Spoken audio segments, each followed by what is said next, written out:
to Art in the Raw, Conversations with Creative People. Today, I'm excited to introduce you to Michael. Michael is an analog photographer and a self-proclaimed surreal entrepreneur, and is a co-collaborator of one of our past guests. If this is your first time watching, I'm your host, Ann Kelly. You might be wondering who I am. That's fair. In a nutshell, I'm someone that has been involved in art my entire life. I moved to Santa Fe, New Mexico about 20 years ago to further immerse myself in the art scene and to attend art school. I've since been working in the professional gallery world for about 15 years now, and I started Art in the Raw about halfway through 2020 to keep the inspiration going. If you'd like to know more, I was a guest on a recent episode of Art in the Raw, so you can check out that episode. Or if you look at the description below, there's a written interview I did with Lund Scratch. So do that later, because right now you should definitely check out this episode. So where are you tonight, Michael? I'm in Fresno, California. For you folks who don't know where that is, that's about 45 minutes from the entrance of Yosemite and about 2.5 hours from like the Central Coast. So near like Morro Bay and Pismo. So Yosemite has been a place I've decided I need to visit in this past year. I'll show you around. It's really cool, but you got to go like when it's cold. There's more people than there are trails. Highly recommend to go when it's cold. There's so many beautiful places just 10 miles north or south as the bird flies from there that is totally worth checking out, that you can have the whole world to yourself. And camping and hiking and backpacking becomes a large part of your work. A couple years ago, I was like out of shape, felt kind of chubby, and I've always liked landscape photography, and I wanted to do more of that. Really, it's quite simple. And I went on my first backpacking trip, and I realized I was carrying way too much stuff, and that it was way cheaper just to lose weight than it was to buy more expensive gear. So I did that, and that has become really my main focus of work, is traveling to places that most people will probably never get to see. You know, places that require a 10-mile hike in, 20-mile hike in. And there's a lot of amazing places people visit, and maybe you just go to the Grand Canyon and you get out of the car and you look over the side and snap a picture. Like that's like Yosemite, right? I mean, people go there, take a picture of Half Dome, kind of go home, go to Yosemite Falls, but there's so many places that aren't touched by our hands yet. It's beautiful, and I just like to capture the places that I go, and I get a lot of freedom out there. I feel connected to the world and to something called God, whatever that is. But that's my place where I feel like I'm myself. And then instant film is a big thing for you. Polaroid, analog photography, generally. I started shooting instant film when Impossible Project came out, and that was a lot of fun.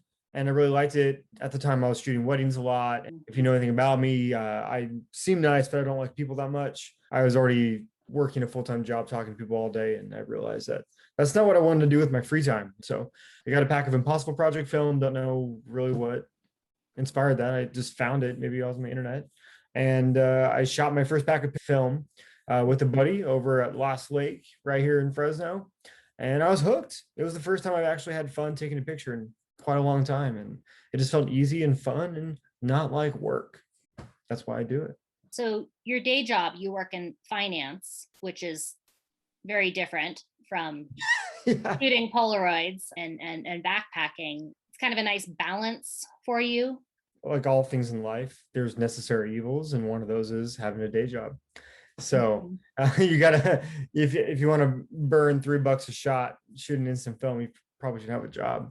So no, but yeah, it's a good balance.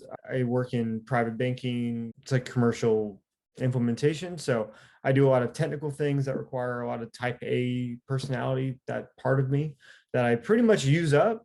And then when I'm not doing that, I'm able to let loose and just run around and act like a weird type of human gazelle running through the woods, all weird, like, I can't wait to go take that picture. And you see something and you like run, and it's just, you feel like a little kid. So yeah. So super serious, super adult, little kid, toddler running around with a camera. And I just always think that's interesting what drives people at the end of the day. You've worked your 40 or more hour work week, but you just can't wait to grab the camera and go out and make some pictures. You wish you had more time for the things that you loved. I think everyone feels that way. In addition to working, and I work on Analogue forever, almost every night. I have an 11-year-old boy, and I think the key to that is having an extremely tight calendar, and it makes everything manageable. And I can make the time to do the things that are important to me, or spend the time with the loved ones that I want to spend time with. It's not all about work. And I just got done writing in the introduction to this last issue of Analogue Forever about how it's weird that we call photography work. It feels counterintuitive to me. I know it's serious, but I don't think everything worthwhile has to be serious, though it should be somewhat difficult because that means you achieve something. So maybe work's not the right word, but maybe like serious. I take my fun really seriously. You're putting the time in. Yeah. Something comes easy to me, I just get really bored. I have a really small attention span. So if things are really easy, I just kind of move on. And you've described yourself as a serial entrepreneur.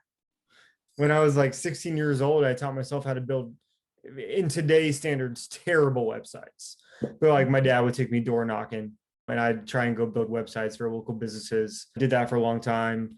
Got into photography. I shot a lot of live music for about 2 years. Did that. Did wedding photography for 2 years. And then in between that, and whenever I picked up a Polaroid camera, I was upset at the time that no one was creating, or no one really loved Polaroid film. Like I felt like there was Polaroid, if you guys all remember that. There was no printed publication that was like, I love Polaroid. So I created a zine called Prime. But one of my best buddies, Colin, I was complaining about it at Sequoia Brewing here in Fresno, talking to him. And he said, why don't you just stop complaining and do it yourself? And challenge accepted. I started a zine. I contacted people like Bastion Callis. I love you, Bastion. And I said, hey, you don't know me, but like I want to make a zine and I want to do it every single 3 months. And I want to include your work. Like, do you trust me? Can you do that? And they're like, yeah. And I was like, this is so easy. Like, people are so nice. And I did all the writing, all the editing, all the design by myself. And it was overwhelming. And I got really burnt out, like really burnt out. I was still working. I've been in banking for 10 years. I was doing that. My son was very little. I was trying to do that, but I have this weird thing where if I'm not stressed out, I'm really bored. Like I'm not really good with calm. It's not my thing. Anyways, I burned out and I was like, I can't do this anymore, right? So I just bailed. It wasn't a business. It's not a business if you're losing money. I think that's how that works.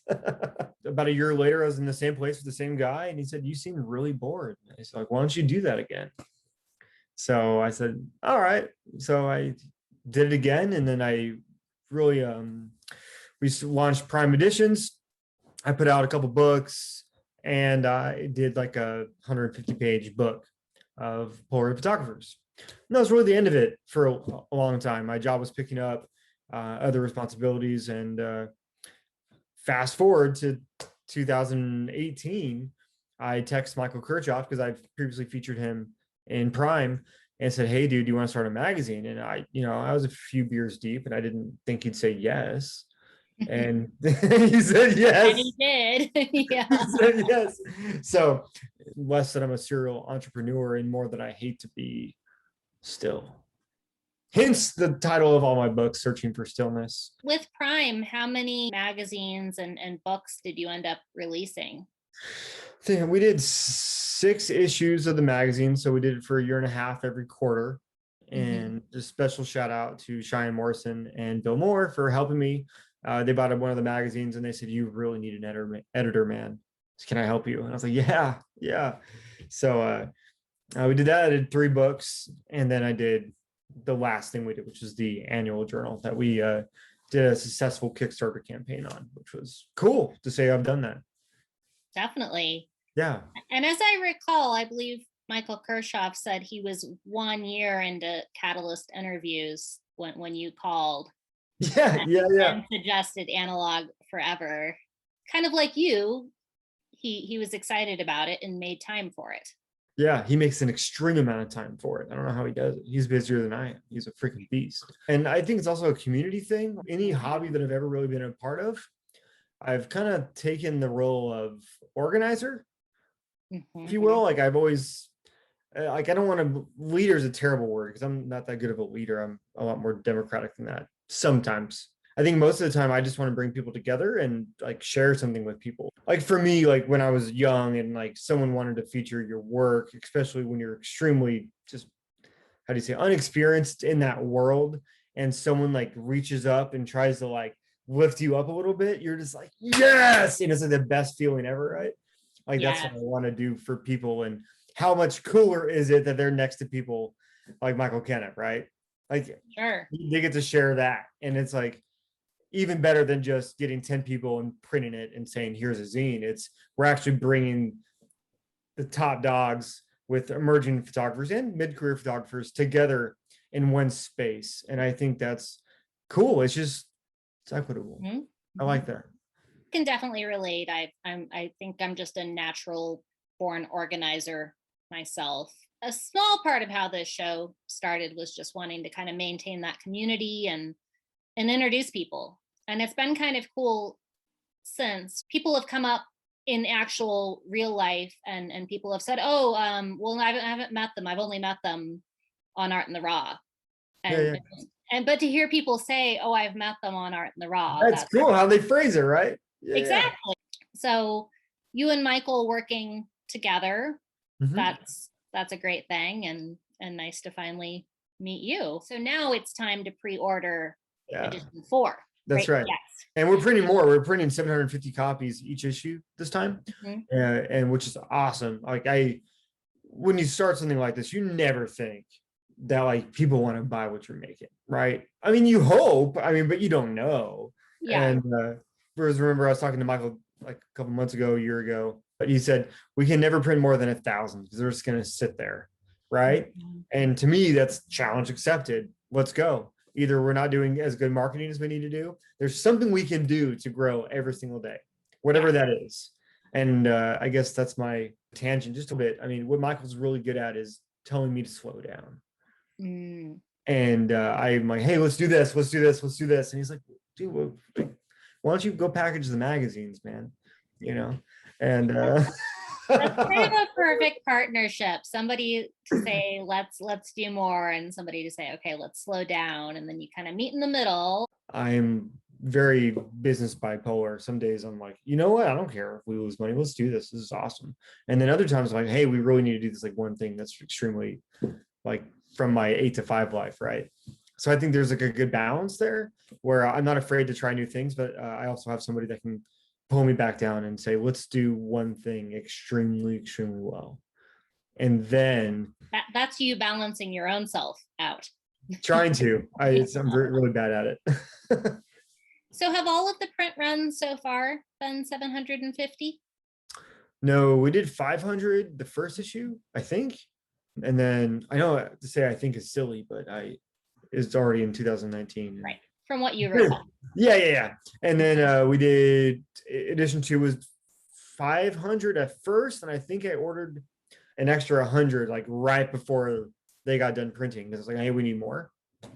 And that's what happened with this time around too. I ordered 600, and then we saw things moving, and we're expanding in the wholesale area. So more stores are picking us up. Little by little, it's growing, and I had to order more. I must say, I was familiar with editions one where they're printed and they have excellent quality. And I must say, the first time I actually saw one of the physical magazines, I was kind of blown away. I mean, the quality is so nice. I think it's somewhere kind of more between a magazine and a book. Yeah, we totally missed the mark calling it a magazine. We should have called it a journal. What you gonna do, right? But the whole problem with journal is that zine is shorter for everything, like on social media, right? So we didn't want people typing like 50 words. Ben, thank you so much for working with me. Sometimes we're a huge pain in the ass, and you are wonderful to us, and you treat us so good. And like I can't tell you how amazing they've been to us. I mean, just from my background, right? Like I'm just the guy with ideas. Like that's it. Like I don't have any printing history. I don't have editing history. I don't have design history. I mean, besides what little I did in Prime, that was how do you say, more punk rock than it was professional anyways. Tim Scott did an amazing job designing, and they worked with him back and forth because he is a type A, lovely, wonderful person, but he wants things exactly the way. And Ben's always been so nice to us. So thank you, Edition One. But beyond that, they do great work. Like everyone should print with them. They're economical and they're just nice. And they're like mom and pop. It's not like you pick up, like I call them, they pick up the phone, you email them, they email you back. They do beautiful work. And I'm definitely not critical of it being called a magazine. There's nothing wrong with being pleasantly surprised when you receive it. It's a magazine, but more. I think like as far as content is concerned, we're magazine like, but I think, the cool thing about doing your own thing is that there's no rules. Right. So we can do whatever we want. And that's really cool. I mean, we have some consistency and, but at the same time, like if we want to change something up, we're not beholden to anybody. And I think that's pretty cool. It's little details, just the, you know what I mean? The texture of the actual cover.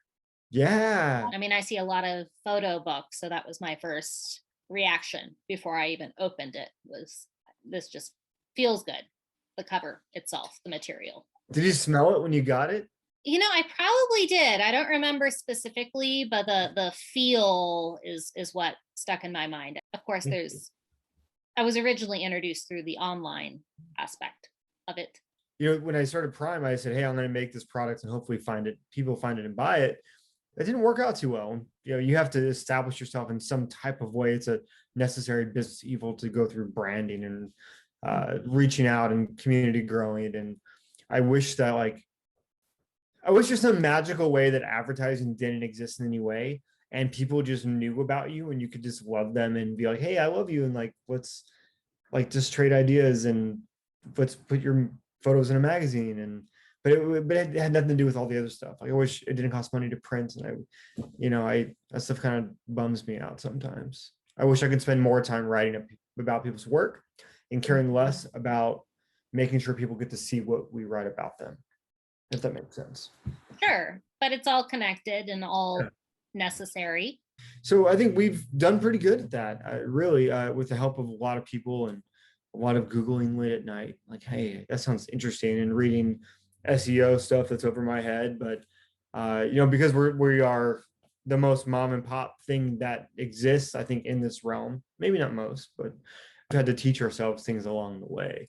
And that's just a lot of Googling, especially me. I think I do most of that, but I've learned a lot and it's really cool. Cause like I said, I really hate being bored. So if someone's like, hey, have you heard about that? I'm like, nope, but I'm going to read like 4 hours about it right now. So keeps you out of trouble, right? I wouldn't say that.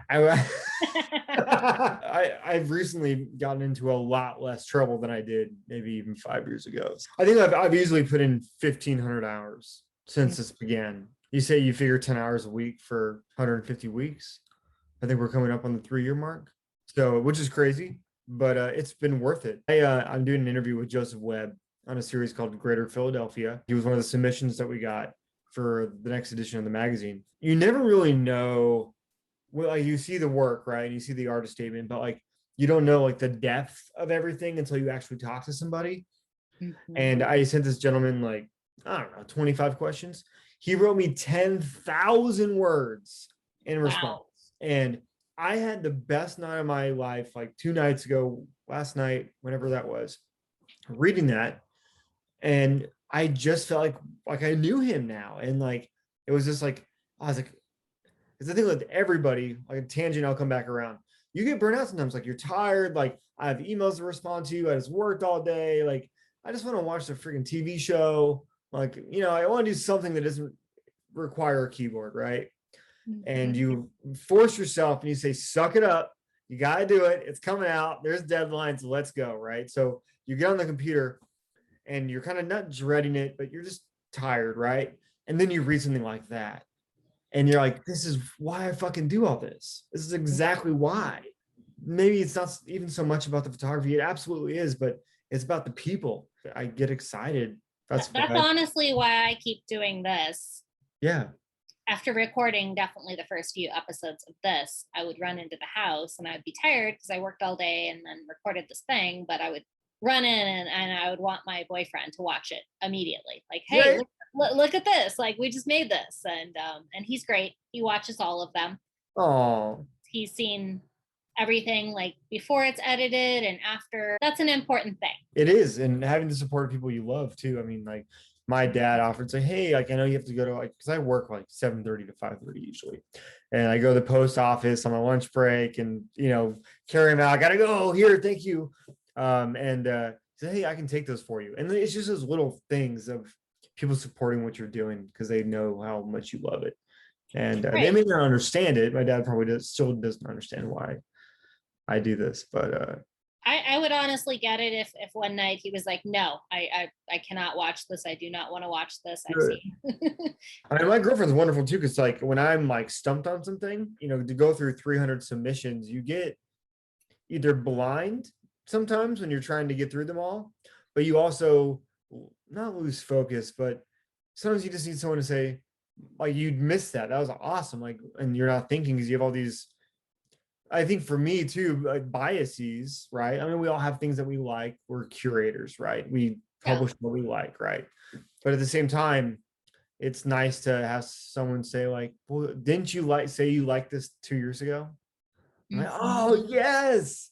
And it's just nice to have that support and camaraderie, even though it's not theirs. They have a little bit of touch in it, just a little bit. And it's nice. But I also think when you're seeing work, sometimes it's just like it clicks. Like this is it. I know it's it. I don't have to ask anybody. I'm done, made up my mind, and it's just there. Like you feel it, it's there. I have a habit of going through images before I read artist statements. And sometimes I do it in reverse, but I generally like to do it that way. So, but then oftentimes, sometimes you do that and then you read the artist statement, and I hate to say this out loud, but sometimes they're like, oh, and then you talk to them and then you're like, oh, okay, like, right. So it's kind of like this when I do interviews with people in big bold letters I sent before I send everything, I say, I don't care about your grammar. You don't need to speak well. I just want you to type. That's all I want you to do. Like I don't think about it, just type. Like I'm your friend. We will edit it and we will make it pretty after you get your thoughts on the paper. And I think if people were more concerned about getting their thoughts on paper and less concerned about how they sound, and then looped back around, I think that would help a lot of people. And maybe it wouldn't feel as forced because then they would just be talking. I really love that. I mean, I feel like so much of writing is just the anxiety of worrying about the punctuation or how it sounds. And if you have people like you, that's a great collaboration. Niels Carlson was in issue 1 and he was like, did I say that? And I was like, yeah, no, you totally said it, man. But you said it and he's like, one sentence was here and one sentence was over here. And it had all this stuff in between it. And if you just remove that and do this, you sound like the smartest guy in the entire world, bro. He's my buddy. So I was like, I got you, man. Yeah. We all write differently. We all, is me, Michael, Nini and Kelly and Tim Scott. We all have a whole different way of going about that process. For me, I like to help people get their ideas in a way that they feel proud of them and not self-conscious. I usually take anywhere from 4,000 words to 7,500 words and try and get it down into 1,500, right? So I'm able to ask a bunch of questions and then do this and grab it all and tie it up in a bow for people. And my English teacher from my primary education would tell you I'm full of shit. But I guess I enjoy it now. I never really used to. I think it's different now. I remember being really frustrated with writing classes, elementary, middle school, high school. It just felt like a bunch of rules that they were trying to shove down my throat. And I actually wrote a poem once in poetry class just about my frustration. Nice. Of that. So my dad, he's great. I was rebelling against all grammar and punctuation and spelling. It was about the idea, get it out there, which is, I think, what you're talking about when you're saying, when you respond to this interview, just respond in this way. But he always described it as like, okay, I had all these ideas, but it was like cooking a gourmet meal, but throwing all the food on the table, not on different platters, like just all in one thing. And how was anybody going to be able to make sense of it? Now that makes a lot of sense to me. So I think you are taking the food and you're putting it in the different platters and you're organizing it. Yeah, definitely. And I do have to credit my mom, like you credit your dad too. Growing up, like I didn't, I mean, I think I had some kid books, but like, oh, hey mom, can we get a book? And they're like, there's like 50 books in the bookshelf, pick one. And my mom, I love her to death. Don't let your second grader or third grader read Edgar Allan Poe. Don't do that. Growing up, as a millennial, I played video games a lot. And if I wanted to play video games, I had to read for an hour for every 30 minutes of video games that I wanted, right? And I learned to read all week. And then on the weekend, I was like, I'm sorry, mom. That was the rules. I took ample record of what I did. Don't set rules you can't follow. And I would rot my brain. But that's not the point. Joke's on me. She got me to read a lot, right? Right. So that I think that's where my love of not writing, but ideas come from. I think I like the idea sharing more than I do the writing piece. Do you ever have to write anything for stuff? I mean, is that something you do day in and day out? I write emails all day long, just in corresponding with clients about artists' work. Prior to this year, I did a lot of written interviews. I've kind of gotten into video this year. I picked up a camera for the first time doing, I took a cinema class.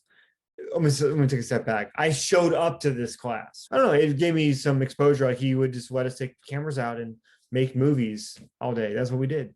Right after that, I mean, started going to shows when I was probably like 15 years old, and going to see bands was a big part of my life. Still is. I tell the story every time because I just think it's super hilarious. There's this guy named Michael, one of Michael's in my life, who took a lot of pictures, and he went to go shoot bands all the time. And like all the girls really loved Michael, right? And I was like a young, like teenager. I was like, right. And I was like, man, if he's doing that, maybe like that would make me cool, right? Right. And I swear to God, that was like my thing. And then I started doing it, and I was like, this is freaking cool. I love this, right? And that was it. Like it just took me wanting to impress other people to want to impress myself. I started focusing more and more and more on the photo stuff, and really stopped caring about the other part that motivated me. He's probably sick of hearing his name. I haven't talked to him 8 or 9 years, but I used to send him photos that were bad. He'd critique them. He was just the nicest, kindest guy ever. And this is all digital back then. So that was my start. I just wanted to be super cool. And I don't think I've got there yet. Well, regardless of the motivation, it's where it gets you, right? Yeah. And I agree with that totally. Thanks. That makes me feel nice. So you started with digital, is that right? Yeah, it is right. Yeah, I mean, I had at the time like the best full frame camera, like L lenses, and then when I had the band stuff, I realized bands don't have any money. I decided that you should probably go do something else with that if you want to pay for your nice glass. Started shooting weddings with my buddy Franklin. Did some of my own. It was nice. Probably did 30, 25 over the course of 2 years. And that was fun. And I just got sick of it fast, really. Picked up that instant film camera. I got a SX70. I don't know where I got it. I don't remember, but it was definitely broken. And it was still like the best day taking pictures I've had. So you're at the bank all day, but you come home and then you start working on Analogue forever.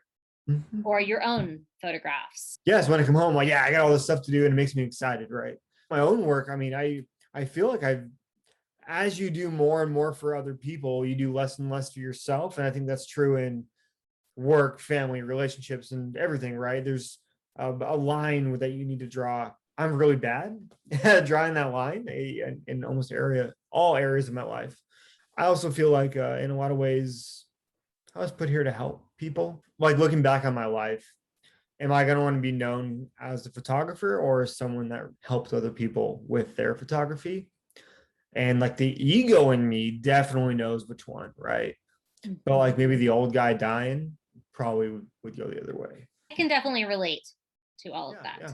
You've self-published a few books, and they're sold out, as I understand it. Yeah. It's really easy to sell out when you print 100 copies, in case you're wondering, guys. I did my first zine with the help of my friend Arthur Bueno a long time ago, Searching for Stillness #1. It was my first time ever doing something like that. I didn't really have any direction. I was incredibly influenced by Mikkel Kennedy's Passport to Trespass. I was just hanging out with my friends.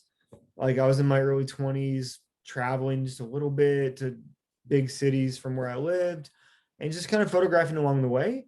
And that's kind of how that came about, because at the time, that's when I felt happiest, being hoodlums. But beyond that, I mean, that did sell out. I think I made 50 copies of that. After that, I got more serious. I made like a box set called I Was a Pioneer, based on the Pioneer project of the Impossible Project. What I wanted to do was take all the outtakes from the last 3 years of my life or so, and I made reproductions of them, and I printed like this hard matte paper and sold them as this like outtake of my life box of photographs that wouldn't have been seen otherwise. And it was actually went pretty well. I was surprised. I usually just run with things, not think too much about commercial success. After that, I did a zine called Stay Grizzly, a music festival here in Fresno with local bands, and I've always been a part of that in some form or fashion. On your website, you have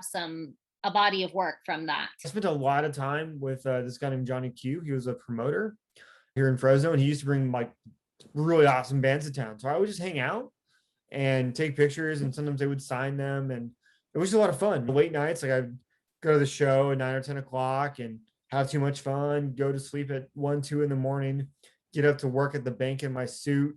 And I was kind of living this weird double life for a while. I think, maybe everyone does, but yeah. And it was just a lot of fun. And it was published in a couple places. Last year, Pete from Static Age, we started working on Searching for Stillness #2.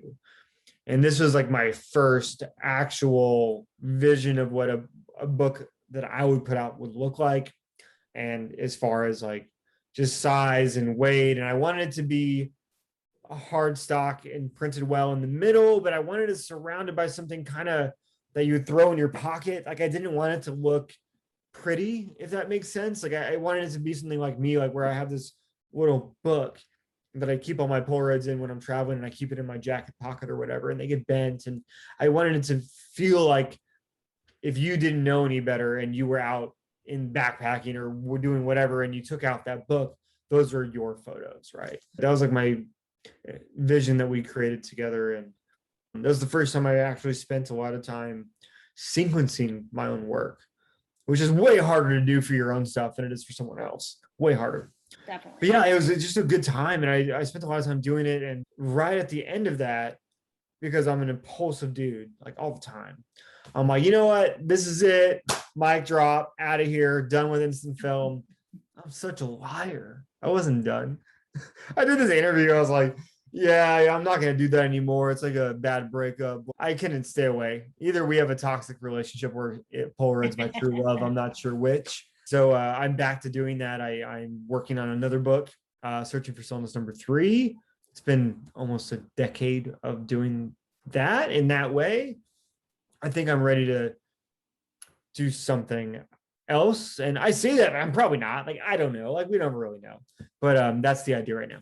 I'm just curious about distribution. How big of a part has social media been for distribution of the books? Well, I'm still getting good at tracking all that. So from like my like Catholic school C knowledge of that stuff, for me, like I need to have a funnel of some type, right? So I need to get people to like our Instagram. I need people from the Instagram to click on a link. I need, when they go to our website, to be presented with an offer that they can't refuse in order for them to get to the cart, in order to put it in the cart to check out, right? And there's like these percentages that go down, down, down, down, down, down, right? So on average, I think 0.01% of our visitors buy the magazine. So we've had about 50,000 visitors this year so far, which is insane. It's insane. It's crazy. We're like 50% above where we were last year already. With that being said, minus like wholesale distribution, that's about average, maybe a little bit less than that. It's like 0.09%. But for us, I think with all online businesses, because that's what we are, we sell our product online, it's a numbers game. Without social media, people wouldn't know that we were writing articles that we really cared about and loved and wanted to show people. And I think that, combined with, I guess, two sides of the same coin. One, we all have an extremely different point of view about what we think is good photography, which means that we have something for everybody, but we all respect each other's opinion enough that we're proud to share that with everyone else too. So it makes it easy. I think we have like something for everybody, but it's also not tightly curated, but I think all of the work or photographers, big or small, are worth people knowing about. Like, you never know what article people are going to gravitate towards too. Like, there's articles that I've written where I'm like, this is the best thing I've ever written. And then you realize that people are scrolling real fast. They're not reading, right? They want something to pop out at you. We're getting better at making it pop and keeping them to stay. So I think we're getting better at picking parts of articles on social media to get people hooked. People are staying on our website 40% longer than they were last year, which is important to us because we don't want people to click and look at the pictures and leave. We want people to really get to know the people that we're promoting, because that's why we're doing it. We're not doing it to sell the magazine. We sell the magazines, we have to pay for everything else to do what we actually want to do, which is promote all this wonderful work. To continue to make it happen. Yeah. I am curious, you were experimenting with the Impossible Project film, and you were doing that prior to expired Polaroid. Yeah. I used to, so that's what got me hooked, was doing that. And then I got on Polaroid.net, that website that everyone used to post their photos on. And I saw these like crazy blue hues of like expired 669. And I was like, oh, I want to try that, right? So I did. And then I was like, wow, this is cool. And then I tried type 79. I was like, oh, this is cool. And like so on and so forth. And I think I've always just wanted to, I think for me too, like I get a lot of inspiration from people who have been doing it way longer than I have. So like when I see something that someone does, I'm like, wow, like I want to try that. And then I take it up to the mountains like I do with everything else. And I kind of make it my own and instantly fell in love with it. I like putting them in my pocket a lot. That's like my favorite part. Or like I have the shirt when I go backpacking and I put them like right here. And then like whenever I get to take a break, I get to do this and like look through them. And it just feels really cool. That initial impression combined with me growing as an artist and growing to appreciate things that were out of my control was part of the magic. But that part of the magic didn't make my photos. It was something that contributed to their uniqueness of what they went through being with me while I traveled. So that distinction is pretty important. But well, and one of the just qualities of Polaroid film is you're going to get the happy accidents. What excites you about that? I've probably shot so many packs now that sometimes like okay, like a lot of people like they come out with a new product where you can put the Polaroid photo and make it the perfect temperature. But I like that when I'm outside in nature and I could tell what time of day I took a photo based on the color temperature. It's like in the morning or in the evening, or like on the beach where it's more damp and cooler, my photos are a lot more cyan and blue. And then in the summer they're redder, and which is why I take most of my photos. Really, I'm a blue guy. I love blue. So I take most of my photos where it's cold or places like that. I kind of use that to my advantage because I really like dark and mysterious and kind of moody stuff, which I've been getting more into. It's easier to achieve with that film when it's colder. I think what's cool about the happy accidents combined with the chemistry of what they're using now is that it's impossible to replicate. You can go to the same spot on a different day, same exact weather, still not going to be the same. It's literally irreplaceable and one of a kind. And I like that. I like that a lot. That exact moment can never be replaced. I'm also curious too, shooting out in nature, backpacking versus shooting at shows, musicians. That's a very different thing. As my career progressed, I slowly stopped living a lifestyle of fast, being a young father, coming to terms with being a responsible parent, and which I'm proud to say I am now. But I think the first year of my son's life, I was 20 years old and I didn't know what the hell I was doing. And I'm not really ashamed to say that. That being said, my life has changed over time, and I used to feel some type of freedom going to shows, especially hard ones where people were jumping off rafters in the crowds and small venues that smelled like beer. That was a lot of fun for me. And I felt like I could escape from, like, no matter who you are, when you go into that situation, you're somebody else, right? And I felt like the same way, like when I'm in nature, I'm not somebody else, but I'm exactly who I am without any constraints. Like my cell phone doesn't work. No one knows where I'm at. I'm, 20 miles from the nearest paramedic. That feels like more mature and evolved freedom from what I used to experience more in my adolescence doing those other things. And I think I've always just brought my camera along to document those things, regardless of what that was. I think I've always been searching for the same thing. In terms of music, you've mentioned punk rock. So I'll have to ask about that because I'm also a fan. Do you have a favorite punk rock band or show you've gone to? I use punk rock as like a very, very vague term. Like I listen to probably more post-hardcore and metalcore if I had to be very specific. With that being said, my favorite show? Sure, I saw I Pierced the Veil on Skylar Drive, and there was like, it's not even the show part that was funny, but I was there with my digital camera at the time. These two band guys were gonna like fight in this alley, and I was like, oh, I gotta take pictures of these like two idiots fighting, right? And I get like right behind them, and this guy goes to swing at this other guy and turns around and punches me right in the face. I was like, just bleed. With the camera. With the camera, sorry, the camera hit me in the face. Like he punched my camera and it hit me right in the face. I was just bleeding everywhere. But but the show, like they were going to start playing. So like the other band gave me like a merch sweater and I like wrapped it around my face. And I was just like, oh, I mean, my face was really swollen. I don't know if I broke my nose or not. I think that's why it's crooked still. It's okay. And but anyways, we went back into the show because we weren't going to miss it. We drove like an hour. I don't know. I'm really into a band called Invent Animate right now. It's like the most clean metal I've ever heard in my life. And metal's gotten really interesting. There's all these subgenres of genres, and I can't claim to even understand all of that. Yeah. And I think there are people who are like put their nose up at certain stuff, and I'm not one of those people. Like, if you like whatever you like, I think there's a couple bands like Coldplay, Nickelback that are excluded from that grace that I give. But beyond that. And how about movies? Do you have a recent favorite movie or a favorite movie of all times? My favorite movie of all time is called The Lives of Others. It's a German movie. It's about people spying on each other from before Berlin Wall fell. It's like a 3-hour long, amazing movie. Highly recommend it. It's dramatic and wonderful. And is there something that movie makes you feel? So the last time I saw it was like 9 years ago. And I know that sounds crazy, but I think about it a lot. And I don't even recall the whole movie. But I remember like feeling like the whole time that I was watching it, like, wow.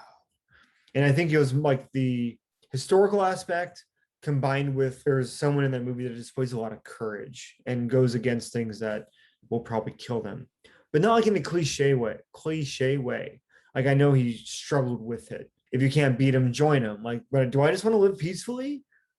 Like, can't I just like get along with all this stuff? But he ended up doing the right thing. And I think it takes courage to do that a lot, more than people think. If you could travel anywhere in the world tomorrow, do you know where that would be? I got two answers. So my first one is I would, there's like a 210-mile or so. I may have confusing the trail names, but there's a trail that's not the JMT, John Muir Trail. It's not the PCT. That's called like the Southern Sierra something high route. And it's like, it takes you along the mountains and it never drops below like 10,000 feet, like the whole way. You're just like in the high basins of the High Sierra all the way, from north to south. I'd like to do that if I had 2 months. Get a little extra time off, go out with some instant film. Yeah, that's right. And then I think beyond that, I want to go drive from the north of Vietnam to the south on a motorcycle. That sounds amazing. That'd be super tight. And like, I heard there's a place like you can shoot like rocket launchers, and I thought that would be like pretty sweet. I just want to like shoot a rocket launcher like one time, like into a safe area. Now, I don't want to hurt anybody. I just think it'd be cool. And what if you could time travel? Oh my God, that's my favorite topic in the entire world. Okay, great. All right. So where are you time traveling to? Time traveling? Mm-hmm. I'm really, really curious about what books were burned in Alexandria. I want to know what knowledge was lost permanently. We can talk about that all day. But I think that really interests me in what kinds of information that we have that's just gone now. I'm like really interested in history and like all that crazy stuff. There's structures that I think are about, what, 13,000 years old, not 6, that they're discovering now. And our history goes way, way back farther than we actually think it does. And the implications of that. And that excites me a lot. And I probably get all those numbers wrong, so I'm sorry, but that's like the gist. My final question that I love is about collecting. You mentioned at least having a few tattoos. I have some Japanese style tattoos from my buddy Ryan. I'm gonna ask if they're like a favorite. I have just one half sleeve over my chest this way that I got, or this one first. I got this one first, and then I decided I looked uneven, so I got this one. And both your buddy Ryan? Yeah, yeah. So when I was like 18, he was my roommate for like a month. He gave me like this terrible, terrible garage tattoo. Like when he first started tattooing, it was bad. So I went back to him and he did a cover up on his original tattoo from a decade ago or more now.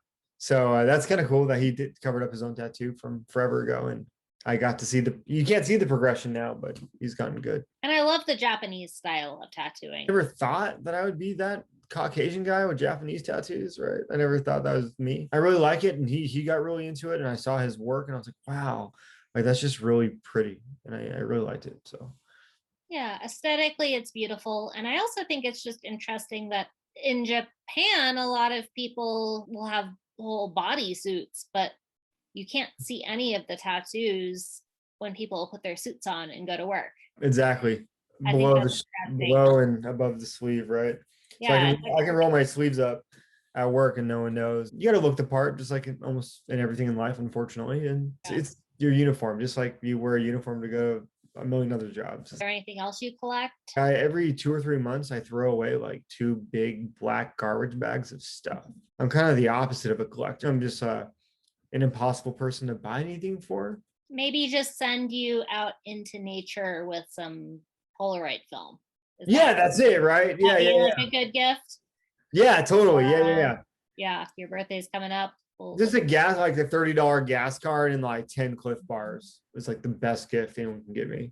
So if people want to look at your photographs, they're on your Instagram page and on your website.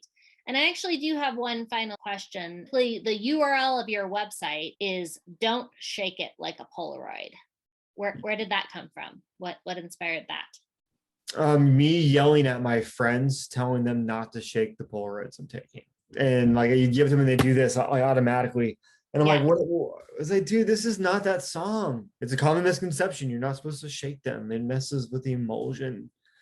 And I'm like, no, we don't shake it. We don't shake it like a Polaroid now. www.don'tshakeitlikeapolaroid.com. It's one of your favorite songs with the word don't. Instagram is just my name. At Michael, last name B as in boy, EHLEN as in Nancy. Michael Behlen. Do you have any shout outs that maybe have not been said? Yeah, thanks to my dad being supportive all the time. Love you, Pops. First, that's number 1. Number 2, Michael, Tim, Ninian. I love you guys. Thanks for making this possible. Lynn, thanks for keeping our social media amazing. Arthur, Bueno, and Candid, you're my bros. Thanks for supporting me when no one else believed in me when I was really young. I love you. And Fox, I love you too. She knows who that is. Super great getting to know you. Thanks for being on the show. Thanks for having me. It was a lot of fun. I'll talk to you soon. I hope you enjoyed episode 28 of Art in the Raw. If so, please like, comment, and subscribe. It is free and makes a huge difference. Keep the inspiration going and have a good night or day.